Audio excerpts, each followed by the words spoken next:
Movie की शुरुआत में हमें एक फॉग से घिरी बिल्डिंग दिखती है। उस बिल्डिंग से एक लड़की बाहर आती है तो उसे आसमान में एक अजीब रोशनी दिखाई देती है, जिसके थ्रू कैमरा एक प्लेन के अंदर का सीन दिखाता है। उसके अंदर ईथन और जेकब नाम के दो भाई हैं। उनके साथ एक छोटा सा क्रू है जिसमें है ईवा जो कि एक सोशल मीडिया इन्फ्लुएंसर है, टेड जो जेकब और ईथन के साथ काम करता है, और रायन जो कि एक पायलट है। ईथन एक साइंटिस्ट है। उसने टाइम की एनर्जी से एक फ्यूल का आविष्कार किया है जिसका नाम क्वांटेनियम है, और ये प्लेन उसी फ्यूल पर चल रहा है। ये सब इस प्लेन ट्रिप के थ्रू इस फ्यूल की टेस्टिंग कर रहे हैं ताकि अपने इन्वेस्टर्स को प्रूव कर सकें कि ये फ्यूल एकदम सेफ है। लेकिन तभी एयरक्राफ्ट में गड़बड़ी हो जाती है और उन सबको एक आइलैंड पर इमरजेंसी लैंडिंग करनी पड़ती है। सीन यहीं कट हो जाता है और हमें एक फ्लैशबैक दिखाया जाता है जो उन लोगों के प्लेन में चढ़ने से ठीक पहले का है। यहाँ ईवा अनाउंस कर रही है कि ईथन ब्लेक एक्सप्लोरेशन कंपनी का हेड है और उसका भाई जेकब कंपनी का कमर्शियल डायरेक्टर है। यहाँ हमें ये भी पता चलता है कि ईथन के फादर 1984 में अचानक कहीं गायब हो गए थे। वो पहले इंसान थे जिन्होंने टाइम से एनर्जी प्रोड्यूस की थी, लेकिन उनकी डिसअपीयरेंस के बाद उनका काम अधूरा रह गया, जिसे फिर ईथन ने आगे बढ़ाया और क्वांटेनियम का इन्वेंशन किया। ईथन यहाँ सभी को एक कैप्सूल दिखाता है जिसमें क्वांटेनियम स्टोर्ड है। यहाँ ईथन अपनी एक कॉलीग एलिजाबेथ का भी जिक्र करता है जिसकी सिर्फ 2 दिन पहले डेथ हुई है और वो क्वांटेनियम टेक्नोलॉजी के खिलाफ थी। पर आज जब वो इस फ्यूल को टेस्ट करने जा रहे हैं तो वो उसे मिस कर रहा है। फिर वो सब उस एयरक्राफ्ट में बैठकर निकल जाते हैं ताकि सबको ये साबित कर सकें कि क्वांटेनियम अब तक का सबसे सेफ और एफिशिएंट फ्यूल है। फिर सीन प्रेजेंट में आता है और ईथन की आंख उस क्रैश्ड एयरक्राफ्ट में खुलती है। वो देखता है कि कुछ सोल्जर्स ने उसके फ्यूल कैप्सूल को चुरा लिया है। वो अपनी गन लेता है और उनके पीछे जाता है। वो बीच पर पहुंचता है तो उसे टीना नाम की एक फीमेल सोल्जर समुंदर में नहाती दिखती है। ये वही लड़की है जिसे हमने मूवी की शुरुआत में देखा था। ईथन उसे गन दिखाकर होस्टेज बना लेता है और उसे वो जगह दिखाने को कहता है जहाँ वो और बाकी सोल्जर्स रहते हैं ताकि वो उनसे अपनी चीज ले सके जो उन्होंने चुरा ली है। टीना उसे ऐसी जगह लाती है जहाँ उसकी फ्रेंड उसका इंतजार कर रही थी। वो ईथन पर पीछे से वार करके उसे बेहोश कर देती है। यहाँ हमें फिर से एक फ्लैशबैक दिखाया जाता है साल 1984 का, जहाँ ईथन के फादर उससे आखिरी बार विदा ले रहे हैं, ये कहते हुए कि वो 2 साल बाद वापस आ जाएंगे। पर ईथन उनके जाने से बहुत अपसेट है। फिर प्रेजेंट टाइम में ईथन की आंख खुलती है तो उसे एक पुराने बंकर में उसका भाई और बाकी क्रूमेट्स मिल जाते हैं। ईथन कहता है कि यहाँ से निकलने का एक ही रास्ता है, क्वांटेनियम। उसी से उनका एयरक्राफ्ट फिर से स्टार्ट हो सकता है और फिलहाल वो उनके पास है नहीं। सब परेशान हैं। इसी बीच रायन उनके सामने एडमिट करता है कि वही इस सिचुएशन का जिम्मेदार है। उसने जानबूझकर ऑटो पायलट को ऐसे प्रोग्राम किया था कि वो इसी आइलैंड पर लैंड करे, और ये सब उसने एलिजाबेथ के कहने पर किया था। वो चाहती थी कि ईथन इस जगह पर आए। साथ ही उसने सारा कम्युनिकेशन सिस्टम भी काट दिया था ताकि वो किसी से कांटेक्ट ना कर सके। ये सब सुनकर टेड रायन पर गुस्सा करने लगता है। ईथन और जेकब भी बहस करने लगते हैं, लेकिन बहस करने से तो क्या ही होगा। इसीलिए वो डिसाइड करते हैं कि बाहर जाकर ही यहाँ से निकलने का कोई रास्ता ढूंढा जाए। ईथन एक थिएटर में पहुँचता है जहाँ सब मूवी देख रहे थे। तभी टीना की वही फ्रेंड जिसने ईथन को बेहोश किया था वहाँ आती है और वहाँ बैठे अपने बेटे रॉब को घर ले जाती है। अब ईथन एक जगह पहुँचता है जहाँ टीना रहती है। यहाँ उसे पता चलता है कि टीना मैट नाम के एक लड़के को लेटर्स भेजती है और वो उससे पहले कभी नहीं मिली। इधर जेकब को फॉग के बीच एक इवेंट में कुछ लोग दिखाई देते हैं। सरप्राइजिंगली वो वहाँ अपने फादर हेनरी को देखता है जो कि वहाँ अपने नए आविष्कार के बारे में अनाउंस कर रहे हैं और बता रहे हैं कि उन्होंने टाइम से एनर्जी निकालने का तरीका ढूंढ लिया है। जेकब हैरान है और उसे रियलाइज होता है कि वो साल 1986 में आ गया है, यानी कि वही साल जिस साल उसके फादर गायब हो गए थे। दूसरी ओर ईथन देखता है कि उसके आसपास की चीजें चेंज हो रही हैं, यानी कि वो किसी दूसरी टाइमलाइन में पहुंच गया है। तभी उसे खिड़की से बाहर टीना दिखती है जिसके पास क्वांटेनियम है। वो टीना को पकड़कर उससे क्वांटेनियम के बारे में पूछता है और कहता है कि ये उसने इन्वेंट किया है, पर टीना कहती है कि नहीं, इसे हेनरी ब्लेक ने इन्वेंट किया है। साथ ही वो उसे ये भी बताती है कि ये साल 1986 का है। इसी दौरान एवा जो कि क्रैश लैंडिंग की वजह से इंजर्ड थी, उसे कुछ सोल्जर्स एम्बुलेंस में ले जाते हैं। इधर एक सोल्जर ईथन और टीना को देख लेता है और वो ईथन को शूट कर देता है, पर तभी वो बुलेट गायब हो जाती है और ईथन अपनी ओरिजिनल टाइमलाइन में वापस आ जाता है जहाँ जेकब भी है, और वो दोनों एक दूसरे को बताने लगते हैं कि उन्होंने क्या क्या देखा। तभी उन्हें वहाँ एक आदमी नजर आता है जिसके पास एक रेड कलर का बैकपैक था। वो आदमी उन्हें देखकर भागने लगता है। ईथन उसका पीछा करते करते एक ऐसी जगह पहुंच जाता है जहां एक वीडियो रिकॉर्डिंग चल रही थी जिसमें टीना है और वो कह रही है कि फ्यूचर में एक वॉर स्टार्ट होने वाली है उस क्वांटेनियम की वजह से जो हेनरी ने इन्वेंट किया था। तभी वहाँ वो आदमी आ जाता है जिसका पीछा करते हुए ईथन यहाँ आया था, और वो ऐसे बिहेव कर रहा है जैसे कि किसी फिक्शनल स्टोरी का किरदार हो। यहाँ ईथन को पता चलता है कि उस आदमी का नाम रॉब है, और वो रियलाइज करता है कि ये वही बच्चा है जिसे उसने थिएटर में देखा था। वो 40 सालों से इस आइलैंड पर फंसा हुआ है और उसने ये सारा वक्त स्टोरी बुक्स पढ़ते हुए बिताया था, इसीलिए वो बार बार फिक्शनल स्टोरीज और उनके कैरेक्टर्स की बातें करता था और उन्हीं की तरह बिहेव करता था। इसी दौरान ईथन के बाकी कॉलीग्स वहाँ आ जाते हैं और उस जगह को एक्सप्लोर करने लगते हैं। तभी वहाँ फॉग फैल जाता है और उस जगह पर साल 2036 की टाइमलाइन चलने लगती है। वहाँ कुछ सोल्जर्स क्वांटानियम को सर्च कर रहे हैं और उन्हें क्वांटानियम का कैप्सूल मिल जाता है, पर इसी बीच वो ईथन और बाकी सबको देख लेते हैं और उन्हें पकड़ लेते हैं। लेकिन तभी रॉब कहता है कि तुम इससे आगे नहीं जा सकते, जो कि लॉर्ड ऑफ रिंग्स का डायलॉग था, और वो एक मशीन का लीवर पुल करता है जिससे फॉग हट जाता है और वो सोल्जर्स गायब हो जाते हैं। अब ईथन उससे पूछता है कि उसने फॉग को कैसे हटाया, तो वो उन्हें वो मशीन दिखाता है जिससे कि क्वांटानियम को क्रिएट किया गया था, यानी टाउ इंजन। अब ईथन को सब समझ आ जाता है और वो बाकियों को एक्सप्लेन करता है कि क्वांटानियम को उसके फादर हेनरी ने इन्वेंट किया था, उसने भी वो बनाया, पर उसमें उसे 3 साल लग गए, जबकि उसके फादर ने इसे टाउ इंजन की मदद से 20 मिनट में ही बना लिया था।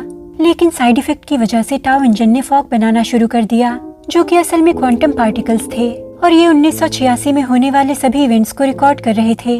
उन इवेंट्स को साल में कई बार रिपीट किया जाता था और ये सब उस आइलैंड पर बहुत सारी टाइमलाइंस को मिक्स करके किया जाता था। ये इवेंट्स 1986 की टाइमलाइन जब उसके फादर कहीं गायब हो गए थे, और 2036 की टाइमलाइन जब वो सोल्जर्स वहाँ आए थे और वॉर शुरू की थी, उन दोनों के बीच के थे, जो कि लगभग 50 साल का टाइम वेव था। ईथन और जेकब फिर से उस टाउ इंजन को स्टार्ट करने का फैसला करते हैं ताकि वो उससे क्वांटानियम निकाल सकें। जेकब को वहाँ एक ट्रांसमीटर भी मिल जाता है जिससे वो कांटेक्ट करके रेस्क्यू मंगवा लेता है। जेकब कहता है कि यहाँ से निकलने के लिए उन्हें ज्यादा से ज्यादा क्वांटानियम की जरूरत होगी, तो ईथन कहता है कि हम इस पूरी मशीन को ही ले जाएंगे और क्वांटानियम बेचकर बहुत अमीर हो जाएंगे। अब रायन कहता है कि हमें पहले एवा को ढूंढना चाहिए, तो ईथन कहता है कि हम उसे यहाँ से निकलकर 2 दिन बाद वापस आकर ले जाएंगे। तो रायन कहता है कि तुम सच में लालची और खुदगर्ज हो। अब वो ईथन को एक नेकलेस देता है जो एलिजाबेथ ने ही उसे देने को कहा था। वो बताता है कि एलिजाबेथ ने उससे कहा था कि यहाँ आने के बाद तुम बदल जाओगे, और वो सही थी क्योंकि तुम बद से बदतर हो गए हो। और वो गुस्से में वहाँ से चला जाता है एवा को ढूंढने के लिए। ईथन उसके पीछे जाता है और इस बार वहाँ का फॉग फ्यूचर के इवेंट्स को रिप्ले कर रहा था। ईथन उस फ्यूचर में होने वाली वॉर में फंस जाता है।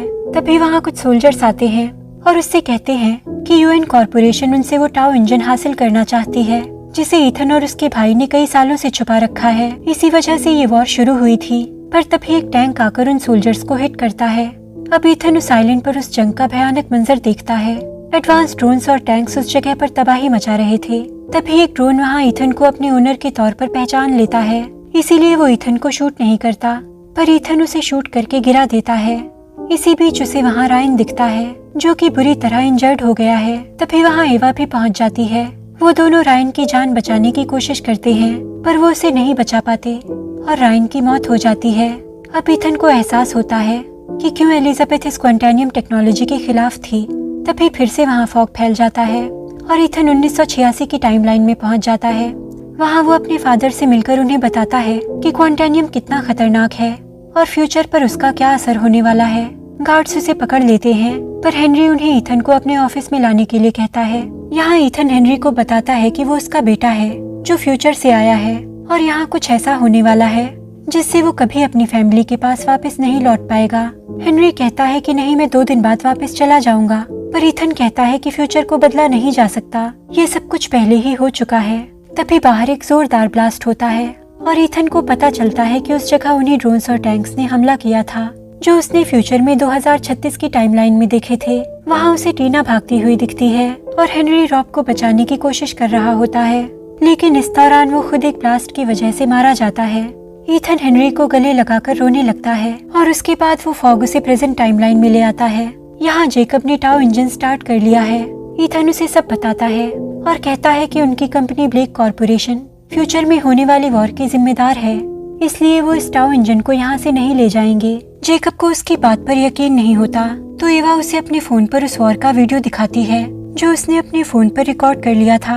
वो उस मशीन को डिस्ट्रॉय करने की कोशिश करती है, पर जेकब उसे मार देता है और वो ईथन को भी शूट करने वाला होता है, ये कहते हुए कि अब उसे उसकी जरूरत नहीं। तभी रॉब वहाँ फायर क्रैकर्स की मदद से जेकब को डिस्ट्रैक्ट कर देता है।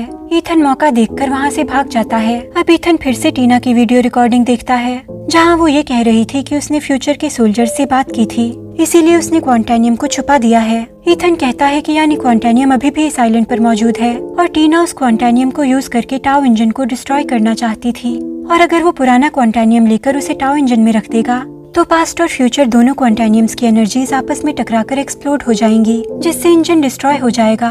वो फॉग को अट्रैक्ट करने के लिए जल्दी से एक नया डिवाइस बनाता है ताकि वो जब चाहे टाइम ट्रैवल कर सके। उसकी मदद से वो फिर से 1986 की टाइमलाइन में आता है।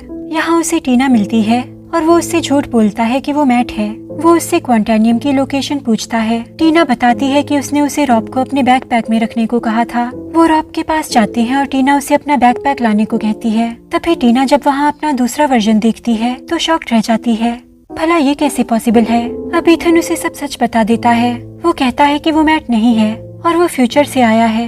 वो भी उसकी तरह ही फ्यूचर में होने वाली वॉर को रोकना चाहता है, जिसके लिए उन्हें क्वांटानियम का इस्तेमाल करके टाउ इंजन को डिस्ट्रॉय करना होगा। तभी उन दोनों को वहाँ एडल्ट रॉब दिखता है, जिसके पास वही बैकपैक है। वो उसके पास जाते हैं तो वो टीना को पहचान लेता है और उससे कहता है कि उसने उससे किया हुआ प्रॉमिस पूरा किया। उसने कभी वो बैग ओपन नहीं किया और वो उस बैकपैक को टीना को दे देता है। टीना भी ये देखकर हैरान है कि कैसे सारी टाइमलाइंस मिक्स हो रही हैं। तभी ईथन की नजर टीना के लॉकेट पर पड़ती है, जो कि बिल्कुल एलिजाबेथ के लॉकेट जैसा है जो रायन ने उसे दिया था। ईथन उसे खोलता है तो उसमें एक चिप होती है जिसमें एलिजाबेथ का एक वीडियो है और यहाँ एक बहुत बड़ा खुलासा होता है। उन्हें पता चलता है कि टीना ही फ्यूचर की एलिजाबेथ है, जो फ्यूचर की वॉर को रोकना चाहती थी और इसीलिए वो क्वांटानियम को प्रोड्यूस करने के खिलाफ थी। वो अपनी पहचान बदलकर टीना से एलिजाबेथ बनकर ईथन के बचपन में ही उससे मिली थी। वो उससे मिलकर उसे खत्म करना चाहती थी ताकि फ्यूचर इवेंट्स को रोका जा सके, पर वो उसे मार पाने की हिम्मत नहीं जुटा पाई। इसीलिए उसने ईथन को इस आइलैंड पर भेजने की प्लानिंग की। पर अब ईथन और एलिजाबेथ यानी टीना का मकसद एक ही है, इसीलिए टीना ईथन की हेल्प से टाउ इंजन को डिस्ट्रॉय करने के लिए तैयार हो जाती है। वो सबसे बचते बचाते कंट्रोल रूम में जाती है और क्वांटानियम को टाउ इंजन में डाल देती है, जिससे रिएक्शन होता है और मूवी की सभी टाइमलाइंस आपस में मिक्स होने लगती हैं। जब ईथन टाउ इंजन को ऑन करता है तो हेनरी उसे देख लेता है और बाहर आते हुए ईथन जेकब और टेड को क्वांटानियम चोरी करते हुए देखता है तो सोल्जर्स उनका पीछा करने लगते हैं, पर ईथन उन्हें डिस्ट्रैक्ट करके क्वांटानियम हासिल कर लेता है और उसे डिस्ट्रॉय कर देता है। इधर जेकब 2036 की वॉर में फंस जाता है और ईथन के साथ हुआ सीन उसके साथ रिपीट होता है। सोल्जर्स उससे कहते हैं कि यूएन कॉर्पोरेशन उसका टाउ इंजन हासिल करना चाहती है, पर उसने और उसके भाई ईथन ने उसे कई सालों से छुपा रखा है और उसी वजह से ये वॉर शुरू हुई है। तभी एक टैंक आकर उन सोल्जर्स को हिट करता है। इसी बीच ईथन वहाँ आकर जेकब को दूसरी ओर ले जाता है और कहता है कि उन्हें उस टाउ इंजन को डिस्ट्रॉय करना होगा, पर जेकब इसके लिए राजी नहीं है और उन दोनों के बीच फाइट होने लगती है, जिसमें जेकब ईथन पर डोमिनेट करने लगता है। तभी रॉब वहाँ आकर उसे रोकने की कोशिश करता है, लेकिन जेकब उसे मार डालता है और उसके बाद वो फिर ईथन से लड़ने लगता है। इसी दौरान टेड भी वहाँ पहुँच जाता है और वॉर जोन को देखकर उसे भी फ्यूचर में होने वाली तबाही का अंदाजा हो जाता है। उसे भी रिग्रेट फील होता है कि उनकी वजह से क्या होने वाला है। यहाँ जेकब ईथन को जान से मारने वाला होता है, पर टेड अपनी गन निकालकर जेकब को शूट कर देता है। एक ड्रोन जो ये देख रहा था वो रीड कर लेता है कि जेकब और ईथन उसके ओनर्स हैं, तो वो टेड की ओर शूट करता है, जिससे टेड भी मारा जाता है। ईथन जल्दी से उस कंट्रोल रूम में जाता है जहाँ इंजन चल रहा था।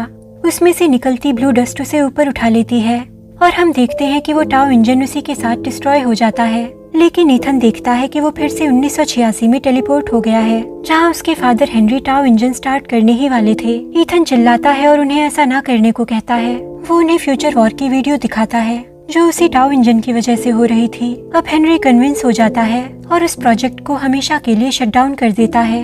आखिरी सीन में हम देखते हैं कि हेनरी घर लौट आया है और उसकी फैमिली उसके वापस आने से बहुत खुश है। वहीं से थोड़ी दूर पर हम ईथन और टीना को देखते हैं, जो कि हेनरी की फैमिली को साथ देखकर खुश हैं। इस प्रेजेंट ईथन ने पास्ट में ही अपनी मेंटोर एलिजाबेथ यानी टीना के साथ रहने का फैसला कर लिया है, क्योंकि इस दौरान उन दोनों को प्यार हो गया है। और इसी हैप्पी नोट पर ये मूवी खत्म हो जाती है। अगर आपको ये वीडियो पसंद आया हो तो please like, comment, share and subscribe, और मैं आपसे मिलूंगी अगले वीडियो में। Thank you for watching.